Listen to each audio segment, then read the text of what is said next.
চোখের সামনে টাউন হলে আমার আম, আমি লক্ষ লক্ষ টাকা ইনভেস্ট করে আম নিয়ে আসলাম, স্টল ফাঁকা পড়ে আছে, রুম নিয়ে মানে বাসা নিয়েছিলাম সরাসরি, ট্রাক দিয়ে আমার আমটাকে ডলে দিচ্ছে।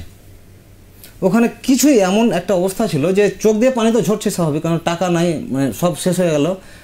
আর মায়ের কাছে টাকা নিয়েছিলাম, এটা সব থেকে বড় কথা, মাকে অনেক বলে বলে টাকা নিয়েছিলাম। তো ফেরদৌস, আপনার কাছে আসতে চাই, একই রকমভাবে আপনার গল্পটাও জানতে চাই। এবং সেইখানে আপনি বলছিলেন যে অনেক টাকা লস করেছি অনেক দিন ধরে ব্যবসা করতে গিয়ে, তারপরে এক পর্যায়ে এসে এখানে এসে নিজের বলার মতো একটা গল্প এসে আবার ঘুরে দাঁড়িয়েছি, একটু বলেন। স্যার, আমার উদ্যোক্তা জীবন যদি আমি বলি তো একটু স্মৃতিচারণ করছি আপনার সামনে। আমাদের পরিবারে আমার আব্বার 3টা সন্তান। তো একটা সময় বলা হতো যে আমার মাকে শিক্ষিত জনরা বলতো রত্নগর্ভা।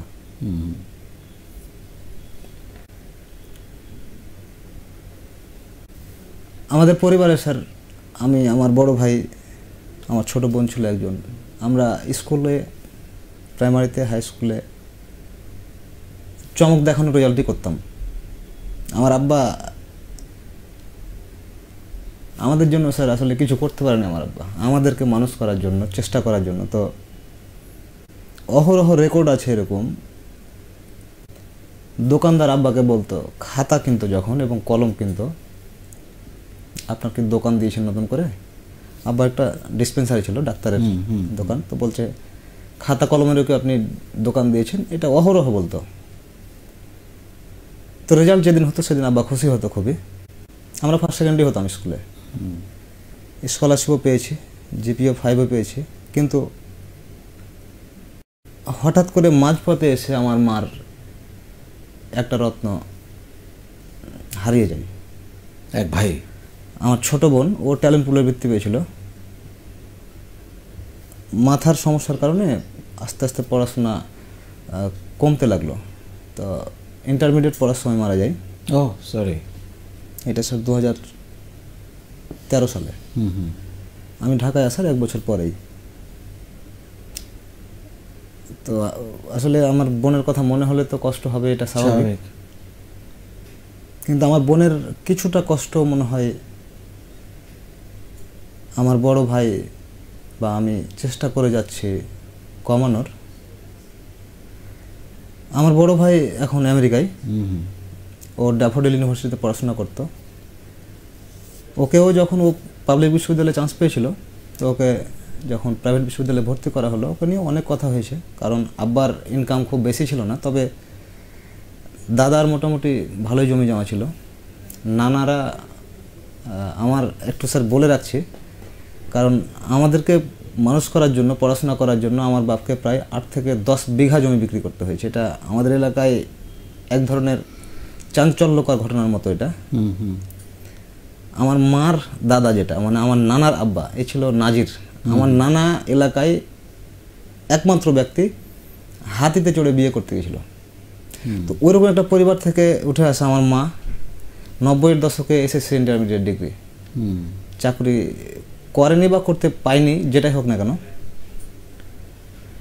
তো আমাদের 3 জনকে মানুষ করার জন্য আমার আব্বা এবং আমার মা, এই 2টা মানুষের জীবনের অধিকাংশ সময় চলে গেছে। আমার মাকে আমি দেখেছি যে প্রায় 16 বছর রাত্রে একটানা 2 ঘন্টা কোনোদিন ঘুমাতে পারিনি, কোনোদিন না। এটার কারণ আছে কিছু। আমার দাদা টানা প্রায় 6 বছর মতো অসুস্থ ছিল। দাদা অসুস্থ থাকার পরই, মারা যাওয়ার পরে দিদি আবার। তো 12 থেকে 14 বছর দাদা এবং দিদি অসুস্থ ছিল। আমার মাকে দেখেছি, অহরহ দিন দেখেছি। মানে এটা স্যার যদি খাতায় লিখে দিত অতিরিক্ত হবে না, যে আমার মা দুপুরে কিংবা রাত্রে খেতে বসে একটা দিনও সম্পূর্ণ খাবার শেষ করে উঠতে পারেনি। মাঝখানে একবার দাদা অথবা দিদি প্রসাব করে দিয়েছে অথবা পায়খানা করে দিয়েছে, ওটা ধোয়ার জন্য উঠতে হয়েছে। তো এই জিনিসগুলো স্যার দেখে এসেছি। তারপরেও রাত 12টার সময় আব্বা ডিসপেন্সারি লাগিয়ে যেত। মা যদি কোনোদিন ঘুমিয়ে গেছে, আমরা পড়ছি, আব্বা গিয়ে মাকে আবার উঠিয়েছে। মানে আব্বার মনে একটা ক্ষোভ ছিল যে আমি তো কিছু করতে পারিনি, তাহলে মানে আমার দাদা মাস্টার ছিল, তো আব্বা বললে যে আমি তো পড়াশোনা করে আমি কিছু করতে পারিনি, আমার রক্ত বিক্রি করে হলেও আমার ছেলেদেরকে এবং ছেলে মেয়েদেরকে পড়াশোনা করাবো, মানুষের মতো মানুষ করবো, একটা লক্ষ্য ছিল। তো আব্বাকে দেখেছি যে আব্বা রাত 12টা 1টার সময় আমাদেরকে ডিম সিদ্ধ করে দিত দোকান থেকে এসে। আব্বা কেয়ার করতো। স্যার এটা স্মৃতিচারণ করলাম এই কারণে যে আমার উদ্যোক্তা হওয়ার পিছনে অনেকগুলো কারণ আছে। তার মধ্যে আমি যেমন আরেকটা স্যার যোগ করছি যে আমি ক্লাস 7-এ যখন পড়তাম তখন থেকে টিউশনই করিয়েছি। সবাই বলতো যে তোর মেধা ভালো, তাহলে কিছু স্টুডেন্ট পড়া, তো যারা পড়তো ওরা আমার সমানে। আমি যখন ইন্টারমিডিয়েট পরীক্ষার্থী তখন আমি ইন্টারমিডিয়েটের ব্যাচ পড়িয়েছি। আমার স্টুডেন্টরা এখন বিভিন্ন জায়গায় জব করছে। আরেকটা স্যার যোগ করছি আমি যে ছোটোবেলা থেকেই কিছু নিজে করব এবং ইনকাম করব কিছু, এই ধারণাটা আসে আমার। আমাদের বসত বাড়ি যেটা, ওইটাতে স্যার যে বেড়া দেওয়া থাকে, বেড়ার পাশে পাশে ওল নামক একটা জিনিস হয়, মান বা ওল, আলু টাইপের, নিচে মাটির নিচে হয়। হ্যাঁ, মা এই জিনিসটা লাগাতো, কচু টাইপের, কচু টাইপের মা এই জিনিসটা লাগাতো। স্যার আমার মা কিন্তু এখন লাইভটা দেখছে, আমার মার এই কথাটা শুনে হাসি পেয়ে যাবে যে ওই ওলগুলো মা যখন তুলতো, তখন আমি ছোট, তখন 4-5-এ পড়তাম, প্রাইমারিতে। তখন বাজারে বিক্রি করবে, বলতে পাইকারি সেল করে দেবে। আমি মাকে বলতাম যে পাইকারি সেল করার দরকার নেই, বাড়ির পাশে তো বাজার, তাহলে কয় টাকা করে দাম পাইকারি নেয়, এত টাকা, তো তাহলে আমি আরও 2 টাকা কম দিই, 2 টাকা কম দিয়ে আমি নিয়ে ফেলতাম। তো মা তখন ঠাট্টা করে বলতো টাকা দাও, তো আমার কাছে টাকা নাই। আমার মা নিশ্চিত এখন হাসছে স্যার। তো আমি নিয়ে তখন সেল করতাম, আমি নিজে বসে সেল করতাম, বসে সেল করে দেখলাম 50 টাকা লাভ হয়ে গেছে। তখন পাইকারি যে দাম, ওর থেকে আরও 10 টাকা কম দিলাম, যাই হোক, কিন্তু মানে ভালো লাগতো তখন। তো শেষমেশ স্যার আমি ইন্টারমিডিয়েট কমপ্লিট করার পরে ঢাকায় আসলাম।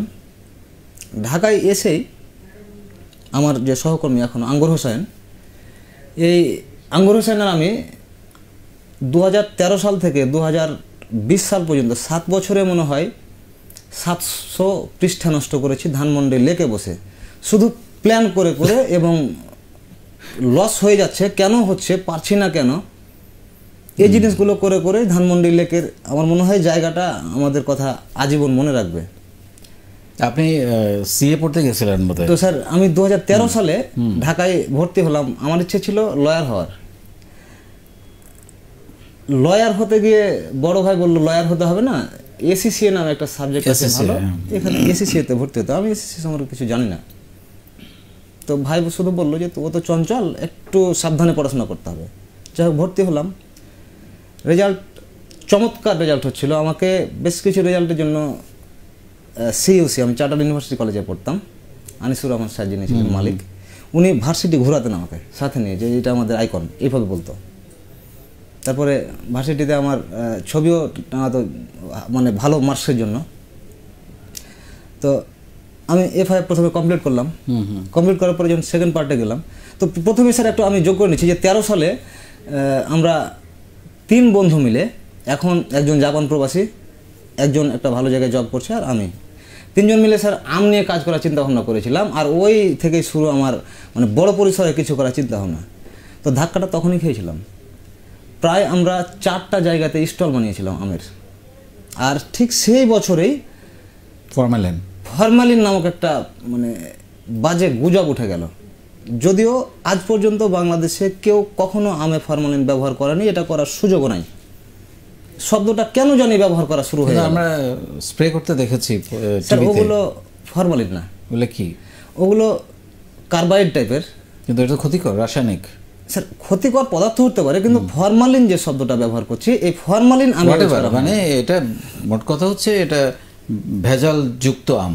স্যার কার্বাইড ক্ষতি হয় না নির্দিষ্ট পরিমাণে দিলে, জাপানিজরা তো এটা ইউজ করে। কিন্তু কি দরকার কার্বাইড? মানে কাঁচা আমকে পাকানোর দরকারটা কি? আমরা তো এটা চাই না, সেজন্যই তো আমরা রাজশাহীতে ছুটে যাই আম খাওয়ার জন্য। হ্যাঁ, এই জন্যই আমরা যারা উদ্যোক্তা, মানে আমরা যারা তরুণ, এরা ওই পুরাতন ব্যবসায়ীদের ওই যে সিন্ডিকেটটা, এটাকে ভেঙে ফেলে আমরা কাস্টমারদেরকে বোঝানোর চেষ্টা করছি যে আপনারা মেডিসিন, যে আম পাড়ার পরে যে আমরা পাকানোর জন্য মেডিসিনটা দেয় অনেকে, এটা বাদ দিয়ে খান। কিছু আম পচে যাক, মানে 10% আম কিন্তু পচে যাবে মেডিসিন না দিলে, এখনকার কাস্টমার কিন্তু স্যার এটা বোঝা শুরু করছে, মানে বুঝতে পারছে। তো স্যার ওখানে কিন্তু ওই দেখলাম যে আমের চালান নিয়ে এসেছি, ট্রাক স্যার একটা ট্রাকে কিন্তু অনেক আম থাকে। তো আমি এনে চোখের সামনে দেখছি যে চোখের সামনে টাউন হলে আমার আম, আমি লক্ষ লক্ষ টাকা ইনভেস্ট করে আম নিয়ে আসলাম, স্টল ফাঁকা পড়ে আছে, রুম নিয়ে মানে বাসা নিয়েছিলাম সরাসরি, ট্রাক দিয়ে আমার আমটাকে ডলে দিচ্ছে।